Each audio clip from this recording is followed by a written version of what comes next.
जय श्री कृष्ण। राधे राधे। आज हम सुन रहे हैं अधिक मास महात्म्य अध्याय 5 की पावन कथा। सर्वप्रथम भगवान का ध्यान करते हुए सभी बोलिए ओम नमो भगवते वासुदेवाय नमो नमः। ओम श्री कृष्णाय नमो नमः। मलमास की व्यथा का वर्णन सुनते हुए नारायण से नारद जी बोले, हे महाभाग, भगवान के चरणों में पड़े हुए उस अधिक मास को भगवान ने फिर क्या कहा। तब यह सुनकर श्री नारायण भगवान बोले, हे निष्पाप नारद, जो हरि ने कहा सो मैं तुमसे कहता हूँ। सुनो हे मुनि श्रेष्ठ। कृष्ण भगवान के नेत्रों से संकेत पाकर गरुड़ जी मूर्छित हुए मलमास को अपने पंखों से हवा करने लगे। तब मलमास उठकर गरुड़ जी से बोला कि हे नाथ, मुझको यह अच्छा नहीं लगता। हे जगतपते, मुझ शरणागत को आप क्यों त्यागते हो? आप मेरी रक्षा करो। इस प्रकार कांपते हुए और बारंबार कहते हुए मलमास से भगवान इस प्रकार कहने लगे। भगवान बोले, हे वत्स, हे निरीश्वर, मुझको तेरे दुख और कष्ट से तेरा निवारण होता दिखाई देता है। तो सोच मत कर, उठ। योगियों को भी दुर्लभ ऐसे गोलोक धाम में तू मेरे साथ चल, जहां पर गोपीगणों के बीच में बैठे हुए, दो भुजा वाले मुरली हाथ में लिए हुए, नवीन मेघ के समान श्याम रंग, कमल सदृश नयन वाले ऐसे ईश्वर श्री कृष्ण भगवान रहते हैं। श्री कृष्ण भगवान गोलोक में तेरे दुख को दूर कर देंगे। चलो हम वहां पर चलते हैं। नारद से इतनी बात बताकर श्री नारायण भगवान नारद से आगे कहने लगे कि हे नारद, इतना कहकर हरि भगवान मलमास का हाथ पकड़कर गोलोक को ले गए। हरि ओम तत्सत। श्रीमन नारायण नारायण हरि हरि, भजमन नारायण नारायण हरि हरि। आइए भगतजनों, अब हम पुरुषोत्तम क्षेत्र के महात्म्य की कथा को सुनते हैं। पिछली कथा में हमने पुंडरीक और राजा अम्बरीश के मुक्ति का वर्णन सुना था। अब आज हम उससे आगे की कथा सुनते हैं।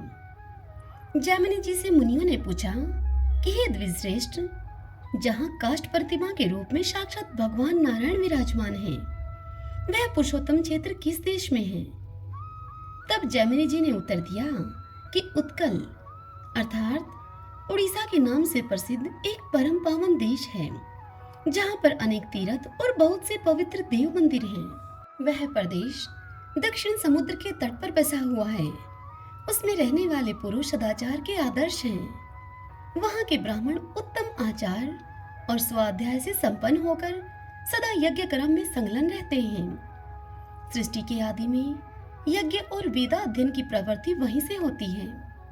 अतः वहाँ के निवासी ब्राह्मण वेद शास्त्रों के प्रवर्तक हैं। उस देश को 18 विद्याओं की निधि बताया गया है। वहाँ पर भगवान नारायण की आज्ञा से घर घर में लक्ष्मी का वास है। उस देश के निवासी मनुष्य लज्जाशील, विनयी, चिंता तथा रोग से रहित, पिता माता के सेवक, सत्यवादी तथा विष्णु भक्त होते हैं। वहाँ कोई भी ऐसा पुरुष नहीं होगा जो कि विष्णु का भक्त एवं आस्तिक न हो। हे मुनियों, उस देश के सब लोग परोपकारी होते हैं। लोभी, दुष्ट और शठ मनुष्यों का वहाँ सर्वथा अभाव है। उस प्रदेश के लोग दीर्घजीवी होते हैं।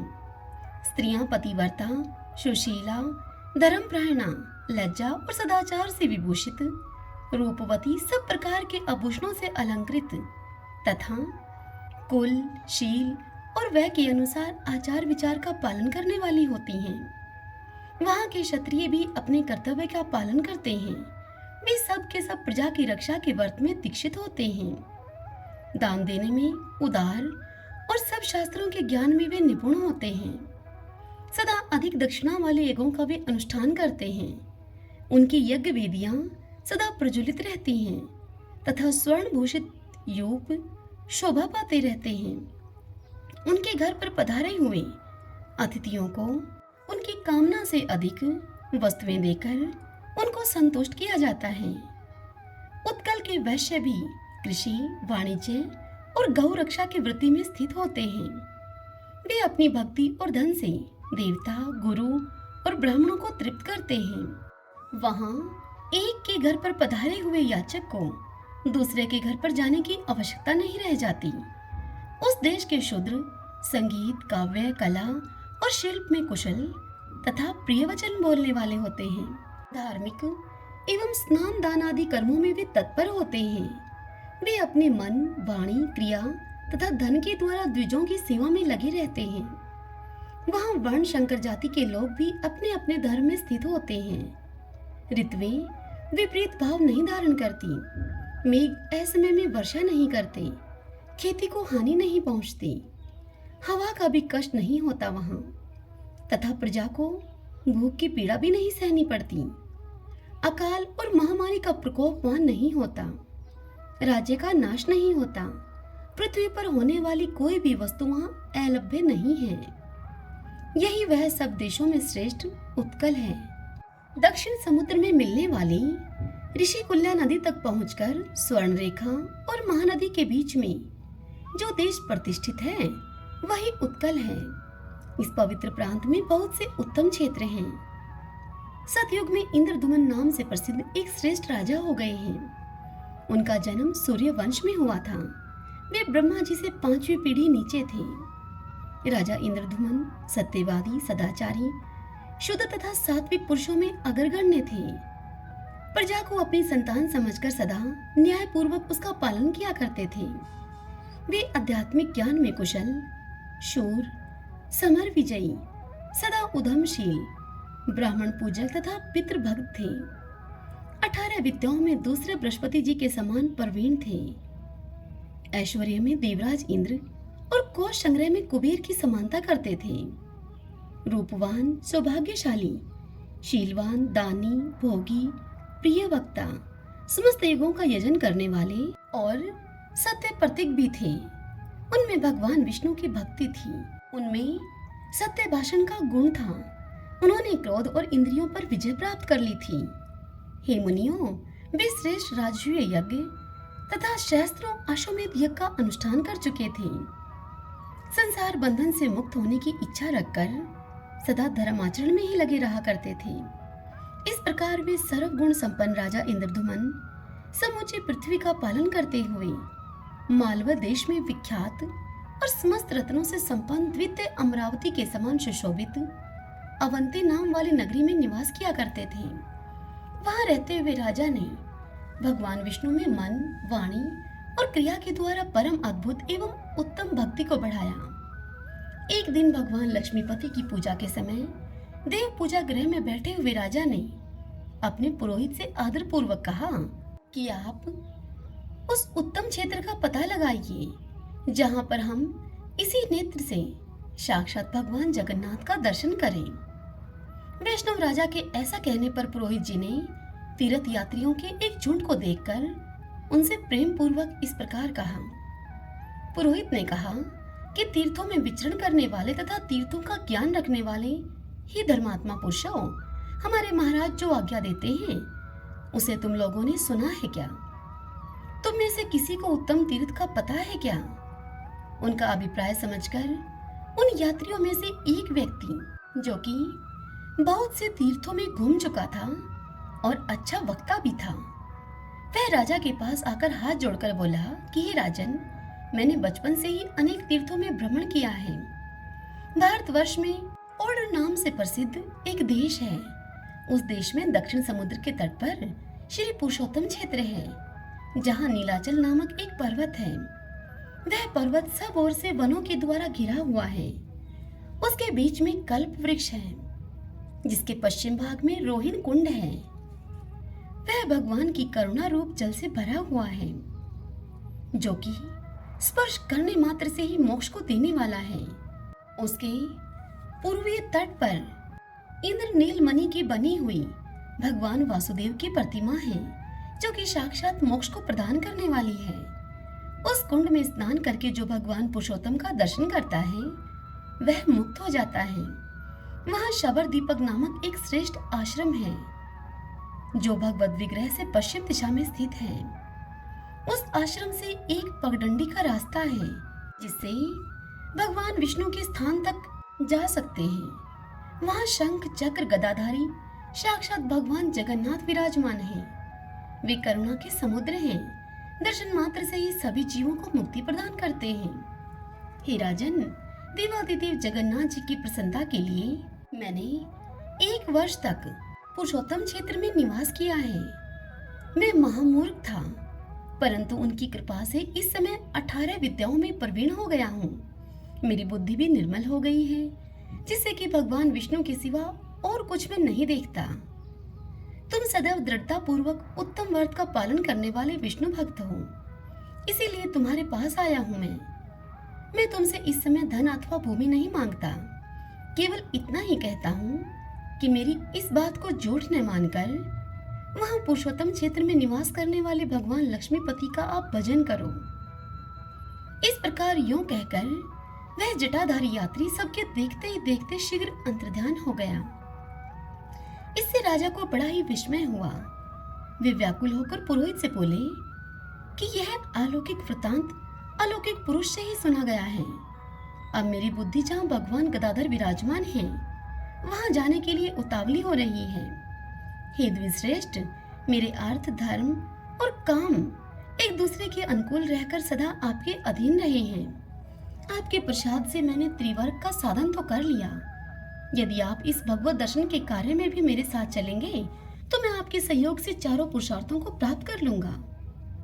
राजा की यह बात सुनकर पुरोहित बोले, हे राजन, मैं ऐसा प्रयत्न करूंगा कि हम लोग सहायकों के सहित पुरुषोत्तम क्षेत्र में चलकर वहां बस जाएं। जन्म की सफलता इससे बढ़कर और क्या हो सकती है कि साक्षात भगवान लक्ष्मीपति का हमारे द्वारा दर्शन किया जाए। इस समय मेरा छोटा भाई विद्यापति सब देशों में घूमने वाले दूतों के साथ वहां जाएगा और जगन्नाथ जी का दर्शन करके उस पर्वत पर सैनिकों के ठहरने योग्य स्थान का पता लगाएगा और फिर शीघ्र ही सभी समाचार यहाँ लेकर आएगा। इससे हम लोगों का कल्याण होगा। पुरोहित की इस बात को सुनकर राजा इंद्रधूमन ने कहा कि हे ब्राह्मण, बहुत अच्छा, अब मैं भगवान विष्णु के समीप उसी क्षेत्र में चलकर बसूंगा। ऐसा कहकर राजा ने प्रसन्नता पूर्वक अंतःपुर में प्रवेश किया और पुरोहित ने उन सब यात्रियों को यथा योग्य सम्मान देकर अपने अपने आश्रम को भेज दिया। फिर अपने भाई को ब्राह्मण से स्वस्ति वाचन कराकर शुभ मुहूर्त में वहां भेजा। विद्यापति समस्त विश्वसनीय पुरुषों के साथ पुष्प शोभित रथ पर आरूढ़ होकर वहां से प्रस्थित हुआ। उसने रथ में बैठे बैठे यह विचार किया कि आओ, मेरा जन्म सफल हो गया है। मेरी रात्रि मंगलमय प्रभात का दर्शन करने वाली होगी, क्योंकि मैं भगवान के उस मुखारविंद का दर्शन करूंगा जो कि समस्त पापों को दूर करने वाला है। श्रवण, मनन आदि साधनों से निरंतर प्रयत्न करने वाले साधक जिन्हें अपने हृदय कमल के मध्य विराजमान देखते हैं, उन्हीं भगवान चक्रपाणि को आज मैं नीलाचल के शिखर पर साक्षात शरीर धारण किए देखूंगा, जो शरीर बंधन का नाश करने वाले हैं। श्रुति, स्मृति, इतिहास और पुराण के वचनों के द्वारा जिनके स्वरूप का भली भांति निरूपण करना असंभव है, उन्हें भगवान लक्ष्मी निधि के अदृष्ट पूर्व स्वरूप का दर्शन करके आज मैं भवसागर से पार हो जाऊंगा। जिनके नाम संकीर्तन मात्र से उनका स्मरण करने वाले मनुष्यों के विविध पापों का संहार हो जाता है, उन्हीं अप्रमेय भगवान जगन्नाथ के नीलगिरी निवासी स्वरूप का आज मैं प्रत्यक्ष दर्शन करूंगा। जिनके रोम रोम में असंख्य ब्रह्मांडों की मालाएं हैं, जिनके सहस्त्रों मस्तक, चरण और नेत्र हैं, जिनकी निःश्वास वायु से संपूर्ण वेदों की राशि प्रकट हुई है तथा जो सब प्रपंचों के स्वामी हैं, उन पुराण पुरुष भगवान विष्णु की मैं शरण लेता हूँ। आहा, मेरा कैसा भाग्य है कि इन्हीं चरम चक्षुओं से मैं जगत के आदि कारण भगवान नारायण का दर्शन करूंगा। इसी विचार में पड़े हुए प्रसन्नचित ब्राह्मण को रथ के वेग से लांघे हुए विशाल मार्ग का कुछ भी पता ही न चला। मार्ग में मिले हुए अनेकों वन, पर्वत और दुर्गम स्थानों को देखते हुए वे सूर्यास्त के समय महानदी के तट पर जा पहुंचे। उन्होंने रथ से उतरकर विधि पूर्वक नित्य कर्म किया और साय संध्या करके भगवान मधुसूदन का ध्यान किया। तत्पश्चात रथ पर ही बैठे बैठे रात बिताई। सवेरा होने पर शीघ्र ही महानदी को पार किया उन्होंने। फिर प्रातःकालिक कृत्य समाप्त करके रथ पर आरूढ़ होकर गोविंद का चिंतन करते हुए ही आगे को उन्होंने प्रस्थान किया। भगवान के निकट जाने वाले मार्ग को देखते हुए वे एक कार्म वन में जा पहुंचे। उसके बाद कल्पवट से विभूषित गगनचुंबी नीलाचल का शिखर देखा, जो कि दर्शकों के पापों का नाश करने वाला है। साक्षात शरीरधारी भगवान विष्णु के उस अद्भुत निवास स्थान को खोजते हुए विद्यापति नीलाचल की उपत्यका यानी कि तराई में ही जा पहुंचे। अब वे भगवान के दर्शन के लिए अत्यंत उत्कंठित हो गए, किंतु आगे बढ़ने का मार्ग नहीं मिला उन्हें। तब भूमि पर कुशा बिछाकर मौन भाव से वह लेट गए और भगवत दर्शन की सिद्धि के लिए भगवान के ही शरणागत हो गए। तब पर्वत से पश्चिम भगवत भगत के विषय में बातचीत करने वाले लोगों की अलौकिक वाणी उन्हें सुनाई देने लगी। तब वे प्रसन्न होकर उसी शब्द का अनुसरण करते हुए आगे बढ़े। कुछ ही दूरी पर विख्यात शबर दीपक नामक एक आश्रम मिला उन्हें। वहां उन्होंने वैष्णव भक्तों का दर्शन किया और उन्हें प्रणाम करके उनके समक्ष हाथ जोड़कर वे खड़े हो गए। तब विश्वावसु नामक शबर भगवान विष्णु का पूजन समाप्त करके पूजा के प्रसाद से सुशोभित होकर पर्वत के बीच से वहां पर आया। उसे देखकर ब्राह्मण को बड़ा हर्ष हुआ और वे सोचने लगे कि ये श्रेष्ठ वैष्णव हैं, इनसे मुझे भगवान विष्णु के संबंध में दुर्लभ समाचार प्राप्त होगा। इसी विचार में पड़े हुए ब्राह्मण से शबर ने कहा, हे ब्राह्मण, आप कहां से इस वन में पधारे हैं? इस वन का मार्ग तो बड़ा दुष्कर है। आप भूख प्यास से बहुत थक गए होंगे। यहाँ सुखपूर्वक बैठिए और दीर्घ काल तक विश्राम कीजिए। ऐसा कहते हुए विश्वावसु ने ब्राह्मण के लिए पाद, आसन और अर्घ्य प्रदान किया तथा विनय युक्त वाणी में उनसे पूछा कि हे विप्रवर, आप फलाहार करेंगे या फिर तैयार की हुई रसोई करेंगे? जैसी आपकी रुचि हो वैसा ही भोजन मैं प्रस्तुत करूंगा आपके लिए। हे भगवान, आज मेरा अहोभाग्य है, यह जीवन सफल हो गया, क्योंकि आप साक्षात दूसरे विष्णु की भांति मेरे घर पर पधारे हैं। इस प्रकार पूछने पर श्रेष्ठ ब्राह्मण विद्यापति ने उनसे कहा कि हे वैष्णव श्रेष्ठ, फल अथवा तैयार की हुई रसोई में मेरा कोई प्रयोजन नहीं है। मैं बहुत दूर से जिस उद्देश्य को लेकर यहाँ पर आया हूँ उसे आप सफल करें। मैं अवंतीपुरी के निवासी महाराज इंद्रधुमन का पुरोहित हूँ और भगवान विष्णु के दर्शन की इच्छा से यहाँ पर आया हूँ। राजा ने मुझे यहाँ निवास करने वाले नील माधव श्री हरि का दर्शन करने के लिए भेजा है। दर्शन करके मैं जब तक राजा के पास इसका समाचार नहीं पहुँचा दूंगा तब तक मेरे राजा निराहार रहेंगे। इसीलिए आप मुझे भगवान विष्णु का दर्शन कराइए। हरि ओम तत्सत। श्रीमन्नारायण नारायण हरि हरि, भजमन नारायण नारायण हरि हरि। श्री कृष्ण गोविंद हरे मुरारी, हे नाथ नारायण वासुदेव। श्री कृष्ण गोविंद हरे मुरारी, हे नाथ नारायण वासुदेव। श्री कृष्ण गोविंद हरे मुरारी, हे नाथ नारायण वासुदेवा। आशा करती हूँ कि आज की यह कथा आपको पसंद आई होगी। हरे कृष्णा।